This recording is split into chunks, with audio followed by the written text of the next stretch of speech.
안녕하세요. 하승창이라고 합니다. 지금 서울시립대 초빙교수로 재직하고 있습니다.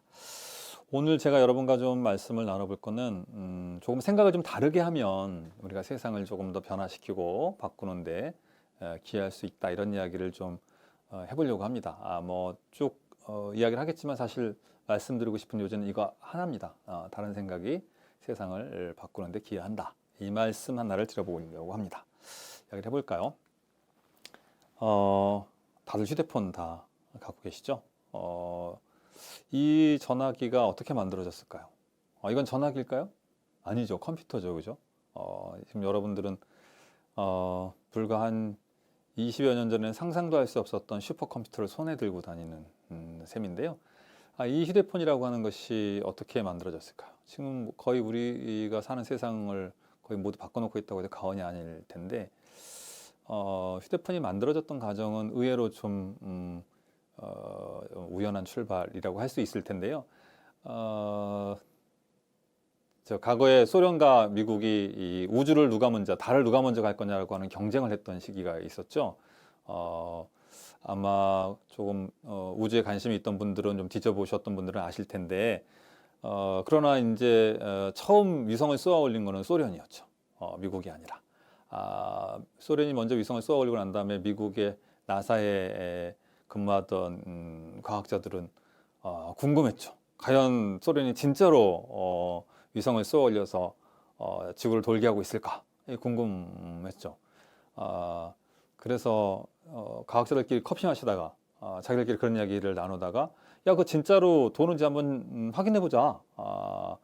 그 당시에 과학적 발전의 수준으로 보면 도플러 효과나 이런 걸 이용해서 실제로 그것이 어디 위치에 있는지를 소리로 확인할 수 있었던 정도는 됐으니까, 그거를 이제 확인해 보기 위해서 소리를, 주파수를 맞춰 쏘아 올린 거죠.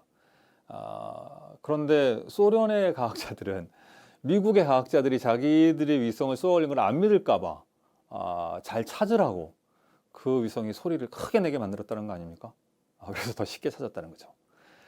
그래서 정말로 소련이 쏘아 올린 위성이 지구 궤도를 돌고 있고 어디쯤 돌고 있는지를 그 커피 마시다가 한 이야기를 통해서 알게 된 거죠. 그 이야기를 들은 나사의 책임자가 그 과학자들을 부릅니다. 이 사람들은 이제 이 연구 책임 맡은 일들은 안 하고 엉뚱한 일을 했다고 이제 혼나나? 그러고 갔다가, 당신들이 그걸 찾았다는데 반대도 가능하냐고 묻고, 그 사람들이 잠시 생각하다가 반대도 가능할 것 같다고, 자기들도 위성을 또 쏘아 올리고 할 거니까, 그죠?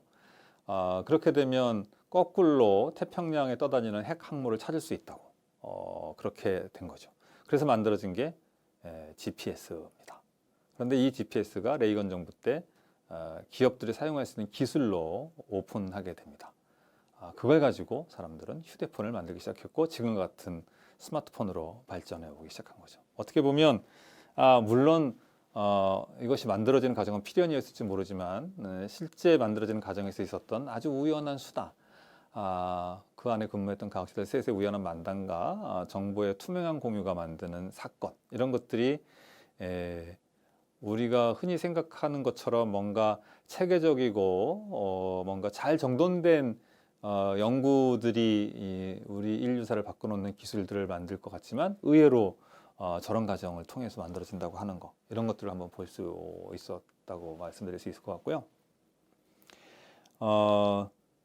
우리가 뉴턴의 만유인력의 법칙도 그렇고, 다인의 진화론도 그렇고, 아르키메데스의 원리도 그렇고, 다들 우리가 아는 순간은 어느 순간 갑자기 사과가 떨어지는 모습을 보고 깨달았다든가, 목욕탕에서 목욕하다가 나오다가 깨달았다든가, 이렇게 우리가 지금 인류가 사유하는, 혹은 또 인류가 살아가는데 아주 결정적인 발견들의 기초가 됐던 모습들을 알게 되는 그런 순간을 우리가 그런 식으로 기억하는 경우들이 많잖아요. 그런데 이제 다인의 다인을 연구했던 이 다인의 일대기를 쓰던 사람이 다인의 일기장을 봤는데, 다인은 진화론을 어느 순간 갑자기 깨달은 게 아니라는 사실을 이 사람은 오히려 거꾸로 발견을 하게 된 거죠. 일상적으로 그 일기장에는 진화에 대한 고민이 메모가 있었다고 하는 것들을 알게 됐고, 그래서 우리가 어느 순간 깨닫는 그 가정의 그 앞에 가정은 그만큼 많은 사유의 가정이라고 하는 것이 있다고 하는 것을 알게 되죠. 그거를 우리는 느린 직감이라고 합니다. 말이 좀 안 되죠, 그죠? 느린 직감이라고 하는 거는 사실 형용 모순이잖아요, 그죠? 직감은 빠르게 느껴지는 감각인데 그걸 느리라고 하니까 그게 사실은 모순인데 앞서 말씀드렸던 것들이 바로 느린 직감이라고 하는 걸로 우리가 표현을 하는 경우들인데 이런 거에는 이 왜라는 질문이 정말 중요한 거죠. 늘 왜라고 하는 의문과 질문을 품고 고민을 하고 사유를 해왔던 것들이 쌓였기 때문에 어느 순간에 그거를 알게 됐다는 거죠. 그걸 우리가 이제 느린 직감이라고 합니다. 이것도 우리가 흔히 생각하는 것과 좀 다른 이 모순적인 사유 안에 있다고 하는 점 말씀드리려고 했던 거고요. 이게 좀 해상도가 낮아서 잘 안 보이실 수도 있겠습니다. 이 두 자동차는 제가 처음에 찍었던 거는 이거보다 더 해상도가 낮은데 왜냐하면 90년대 중반에 제가 처음 보고 깜짝 놀랐던 건데 저는 이제 자동차 모터쇼를 좀 즐겨 가는 편이기도 한데 요새는 이제 못 가지만 90년대 중반에 제가 제네바에 갔다가 제네바 모터쇼에서 출품되는 자동차를 구경하다가 이 볼보 자동차 앞에 갔더니 볼보 자동차가 저렇게 지금 화면에 보시는 것처럼 슬라이스로 그 내부를 쭉 잘라서 보여주는 걸로 차를 전시를 해놨어요. 근데 저 사진과 다르게 제가 처음 봤던 건 엔진까지 볼 수 있고 밑에 구동축까지 다 볼 수 있을 정도로 슬라이스로 잘라놨는데 정말 깔끔하고 예쁘게 디자인된 자른 차였습니다. 그만큼 볼보는 자기 제품에 대한 자신감과 또 숨길 것 없다고 하는 투명성이라고 하는 그런 것들을 잘 드러내 보여줬던 전시여서 사람들이 참 많이 구경을 하고 있었죠. 뭐 외국 나가면 다 저 애국자라고 저도 또 가보니 현대 자동차는 어떻게 하고 있냐 궁금해가지고 그 현대가 만든 자동차는 어떻게 됐을까 하고 가봤어요. 가봤더니 현대도 차를 잘라놨더라고요. 네, 저렇게 내부를 잘라놨는데 한쪽에 보시는 것처럼 그 마찬가지로 저렇게 잘라놨는데 패킹도 튀어나오고 저 스펀지 자석의 스펀지 같은 게 말끔하지 않죠, 그죠? 그런 것처럼 그리고 거기에 그 당시에는 지금은 물론 현대 그렇지 않습니다. 현대가 지금은 미국 시장에서도 잘 나가는 차고 이제 조금씩 비싸게 팔리는 차의 대열로 들어섰고 그러는데 그 당시는 20년도 전이죠. 그 당시에는 세계에서 가장 싼 차라는 플래카드를 붙여놓고 전시를 하고 있었습니다. 뭐 맞죠, 그죠? 그 당시로 보면. 네. 근데 거기에 맞는 정말 싼 차 같은 모습의 상태를 딱 나타난 걸 보고 제가 참 뭐라 말하기 어려운 생각을 하게 됐는데 그 당시 제가 품었던 음원 중에 하나가 아니 똑같이 잘랐는데 한쪽은 저렇게 깔끔하고 예쁘게 차가 나오고 이쪽은 왜 이렇게 정말 싼 차처럼 나왔을까 되게 의문이었거든요. 자르는 기술이라고 하는 게 이렇게 많은 차이가 날까라고 하는 점들이 저한테는 되게 고민거리였는데 귀국하면서 내내 생각하다가 제가 도달한 결론은 진짜인지 아닌지 이런 것을 제가 확인을 따로 한 건 아니지만 스웨덴의 볼보는 처음부터 자른 차를 만든 거죠. 현대는 차를 정말로 자른 거죠. 네. 그러니까 처음부터 도면에 자른 차를 만들었으니까 저 모서리들이 깔끔하고 예쁘장하게 나올 수밖에 없는 모습으로 차가 만들어진 거고 우리는 자른 거죠. 저는 기술의 차이, 자르는 기술이 차이가 나봐야 얼마나 나겠어요, 그죠? 자른다 그러면 자르는 거는 아니었고 제품을 보여주기 위한 생각의 차이가 제품을 저렇게 다른 모습으로 만들어 주게 했던 거라고 저는 결론을 내렸어요. 결국은 앞서도 말씀을 드린 것처럼 우리가 흔히 생각하는 방식으로 생각을 하는 것이 어떤 점에서 전형적인 사고들은 현재의 상태를 그대로 유지하는 데는 도움이 될지 모르지만 뭔가 우리가 다르고 조금 더 나은 것을 만들기 위해서는 뭔가 다른 생각들이 오히려 그런 변화를 가져온다고 하는 것들을 볼 수 있는 거라는 말씀을 좀 드릴 수 있을 것 같아요. 말하자면 다른 가정이 결국 다른 물건을 만드는 거죠. 뭐 그냥 컨베이어 벨트만이라고 해도 마찬가지죠. 그 컨베이어 벨트에 이게 그 가정을 달리 만들면 생산되는 물품들이 다른 게 나오는 거 아닙니까? 뭐 그만큼 이 가정이라고 하는 것이 대단히 중요하다고 말씀을 드리고 있습니다. 이런 생각들을 하는 데 있어서는 결국은 그 이 프로세스라고 하는 가정에 대한 중요성에 대한 생각 사유가 결국은 다른 생각들을 만들어내는데 되게 중요한 요소 중에 하나라고 말씀을 드리고 싶습니다. 정말 그럼 이런 좋은 생각들은 어디에서 올까요? 어떤 것으로부터 이런 좋은 생각들이 올까요? 뭐 여러 가지가 있을 수 있겠죠. 그런데 저는 이렇게 좀 말씀을 드리고 싶어요. 세상의 변화에 대한 호기심, 저는 이것이 좋은 생각들을 만들어내는 가장 첫 단계 중에 하나라고 생각합니다. 세상은 어떻게 변화하고 있을까?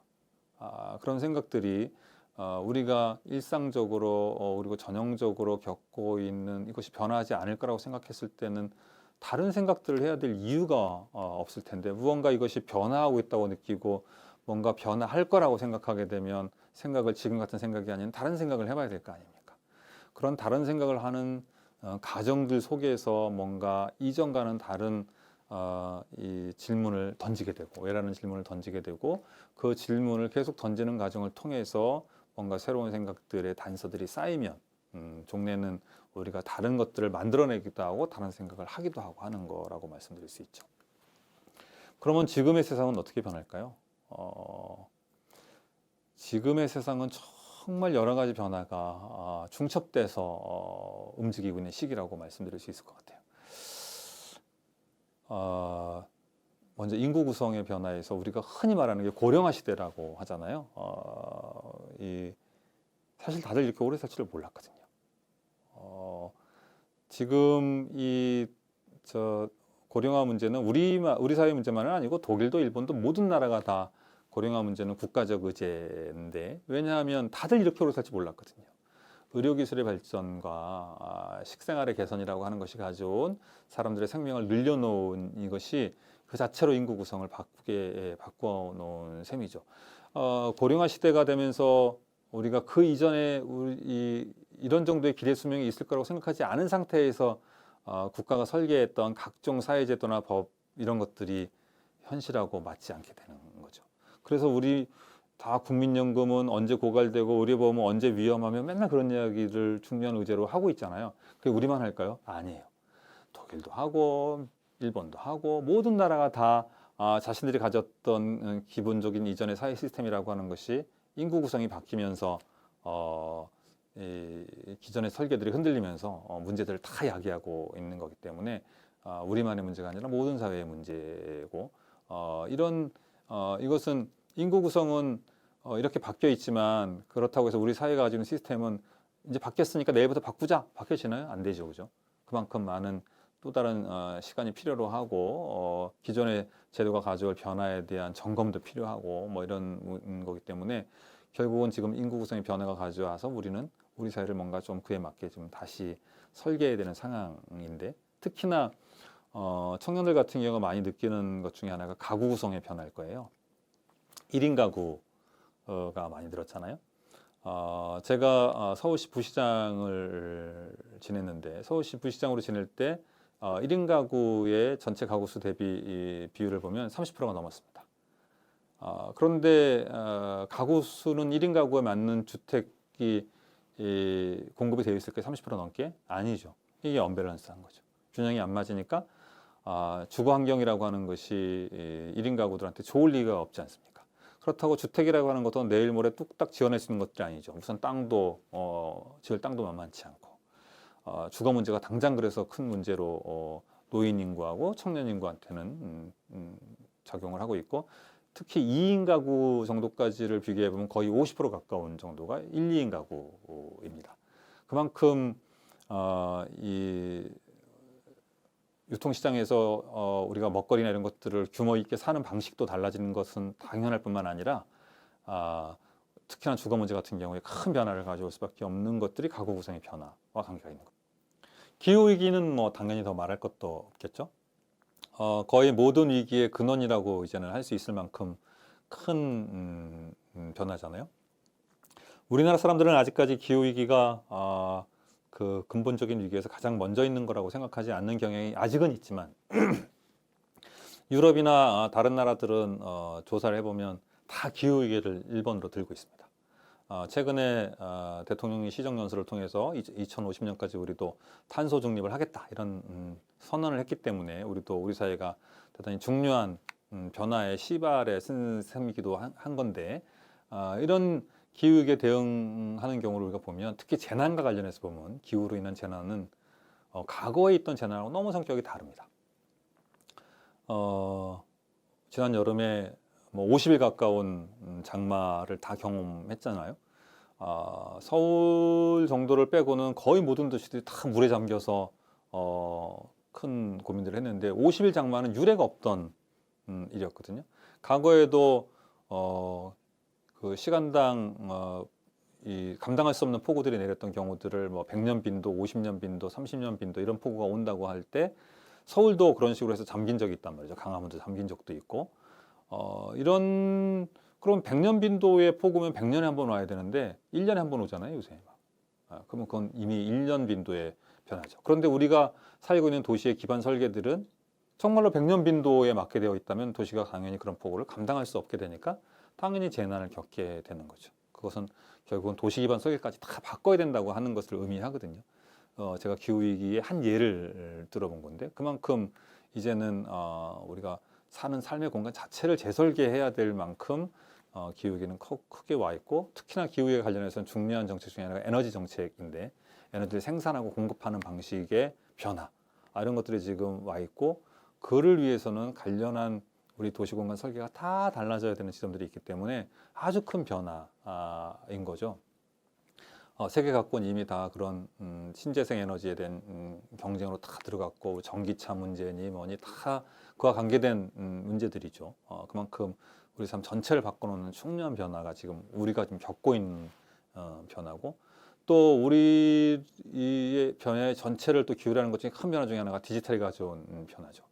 뭐 그거는 저보다는 여러분들이 훨씬 더 익숙하고 자연스레 받아들이고 있고 저 같은 사람들은 좀 그렇게 못 받아들이고 있는데 그건 제가 다시 조금 이따 한 번 더 설명을 해보기로 하고요. 코로나19가 가져온 변화도 마찬가지죠. 여러분들이 지금 마스크들을 다 끼고 있지만 전에는 그것이 공상과학 영화에서나 보던 장면을 우리가 지금 현실에서 지금 보고 있는 거잖아요. 이제 사람과 사람이 만나는 가정에 대한 변화가 뭐 이미 우리 눈앞에 와 있는 건데 이런 것들은 아주 근본적인 변화들인데 그게 한두 가지로 온 게 아니라 저렇게 중첩적으로 많이 와 있는 그런 시기에 우리가 살고 있는 거죠.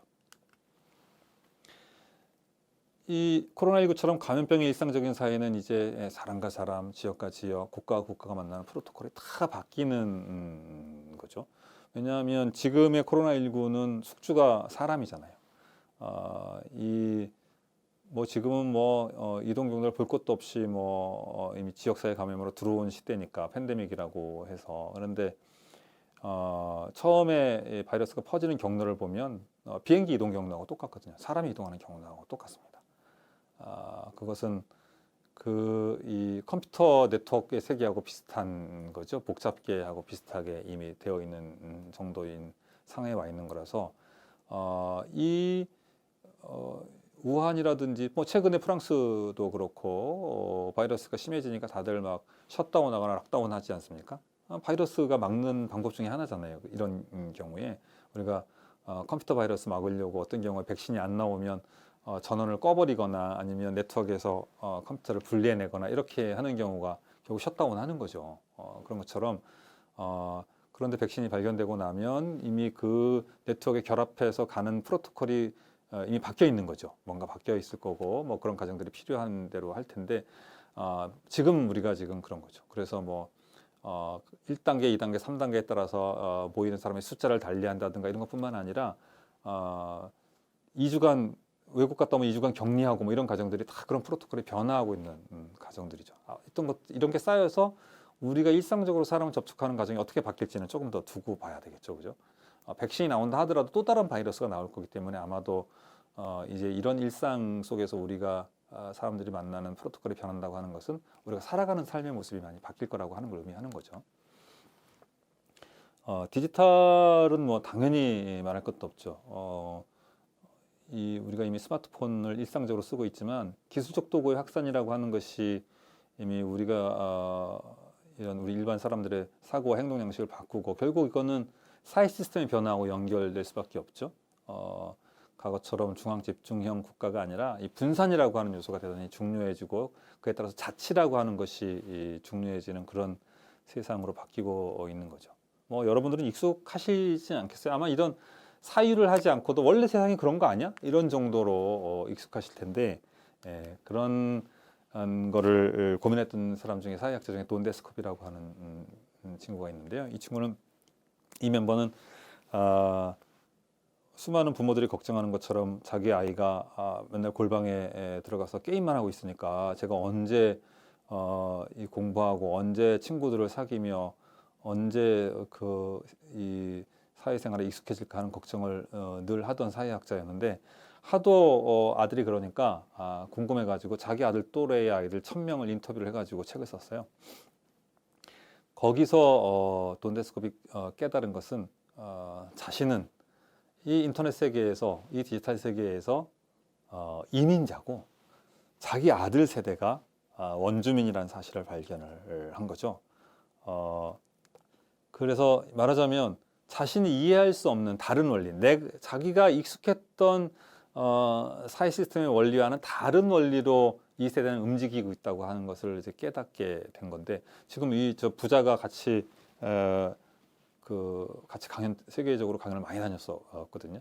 그때 말한 원리가 예를 들면 과거에 우리가 분업이라고 하는 원리라고였다면 지금 오히려 협업이라고 하는, 분업을 너무나 당연하게 생각했다고 하면 그와 정반대되는 협업이라고 하는 것이 새로운 일하는 노동 방식의 원리로 바뀌고 있다고 하는 점과 과거에는 독점이 가치를 생산하는 거였다고 하면 이제는 공유가 가치를 생산한다고 하는 점, 또 이 투명성이라고 하는 것과 권력의 집중과 분산이라고 하는 것, 이런 것들이 과거와는 다른 원리로 이 앞으로의 디지털 세계에 가져온 변화는 그렇다고 이 돈 데스코비라고 하는 학자가 이야기를 하고 있어요.